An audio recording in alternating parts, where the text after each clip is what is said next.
सन्माननीय सदस्य संजय केळकर. अध्यक्ष महोदय, या सत्तारूढ पक्षाच्या प्रस्तावाला पाठिंबा देण्यासाठी या ठिकाणी मी उभा आहे.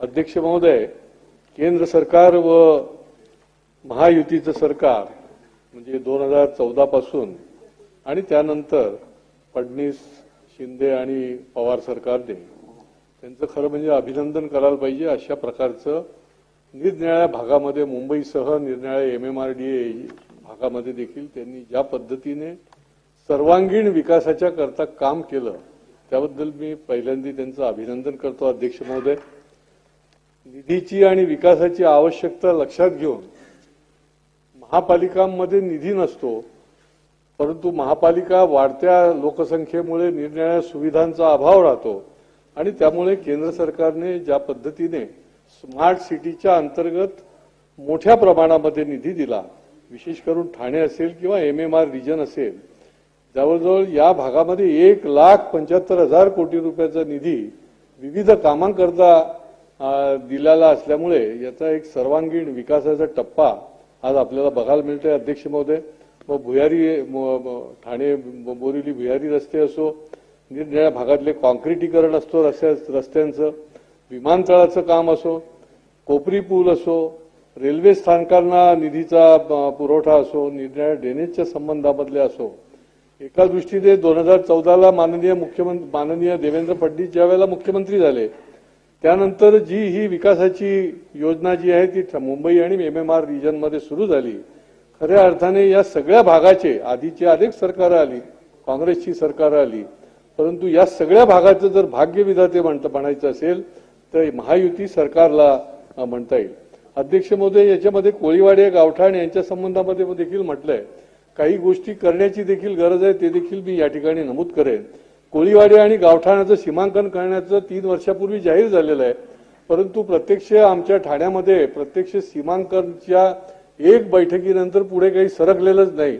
या निमित्ताने मी मागणी करतो की हे सीमांकन होणं गरजेचं आहे, कारण हे कोळीवाडे आणि गावठाण जे भाग आहे यांचा विकास जो आहे तो यांचं सीमांकन झाल्याशिवाय होणार नाही आणि त्याच्यामुळे याचं सीमांकन सुरू करण्याचे शासनाने निर्देश द्यावे. अध्यक्ष महोदय, SRA मुक्त क्लस्टरमधनं SRA काही मुक्त केले. आत्ताच 4 दिवसापूर्वी माननीय मुख्यमंत्र्यांचं अभिनंदन केलं. मी स्वतः पाठपुरावा करत होतो की जे SRA त्या ठिकाणी प्रक्रियेमध्ये आहेत, परंतु त्यांना 44 आराखड्यामध्ये ठाण्यामध्ये घेतलेलं आहे आणि त्याच्यामुळे त्यांचा विकास ठप्प होता. तिथले झोपडपट्टीवासीय खूपच चिंतेमध्ये होते की हे कधी आराखडे सुरू होणार, परंतु जे प्रक्रियेमधले क्लस्टर आहेत, क्लस्टरमधले SRA आहेत ते मुक्त केल्यामुळे हजारो झोपडपट्टीवासियांना यामुळे फायदा झाला. माननीय मुख्यमंत्री आणि देवेंद्रजींचं मी मनापासून अभिनंदन करेन की त्यांना या संबंधामधला त्यांनी GR काढला. अध्यक्ष महोदय, SRA मध्ये अनेक किचकट गोष्टी आहेत. अनेक SRAचे प्रकल्प जे आहेत ते जरी चालू असले तरी मध्येच बंद पडतात. काही वेळेला भाडी दिली जात नाही, काही वेळेला SRA प्रकल्प जे आहेत त्याला दिरंगाई केली जाते.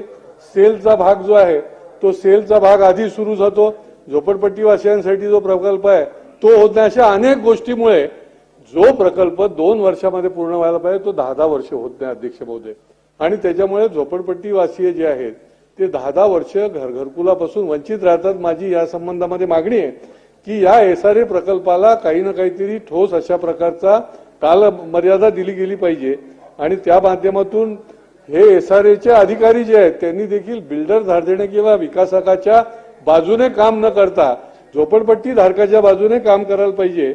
अशा प्रकारची रचना अध्यक्ष महोदय करण्याची गरज आहे. अध्यक्ष महोदय, या ब्रिटिशकालीन काही स्टॉलधारक, मुंबईचा पण प्रस्ताव आहे, ब्रिटिशकालीन स्टॉलधारक आहेत. अध्यक्ष महोदय, 4100 ब्रिटिशांच्या काळापासून त्यांना स्टॉल दिलेले आहेत.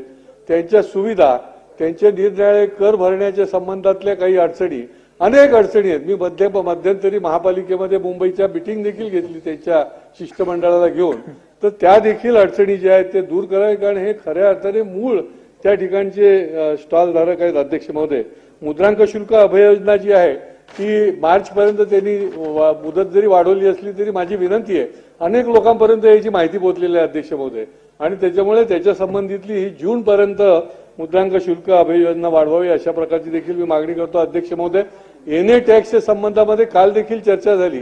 याच्या नोटिसा यायला सुरुवात झाल्यात. निरनिराळ्या इमारतींना लाखो रुपयाच्या नोटिसा याच्या संबंधामध्ये येत आहेत. माझी विनंती आहे की त्याला तर स्थगिती आहे, परंतु याच्या संबंधामधलं धोरण ठरवण्याचं माननीय महसूल मंत्र्यांनी देखील सांगितलं होतं. त्यासंबंधी बैठक घेतली होती. तर त्या संबंधाचं कायमस्वरूपी असं धोरण देखील ठरवण्यात यावं.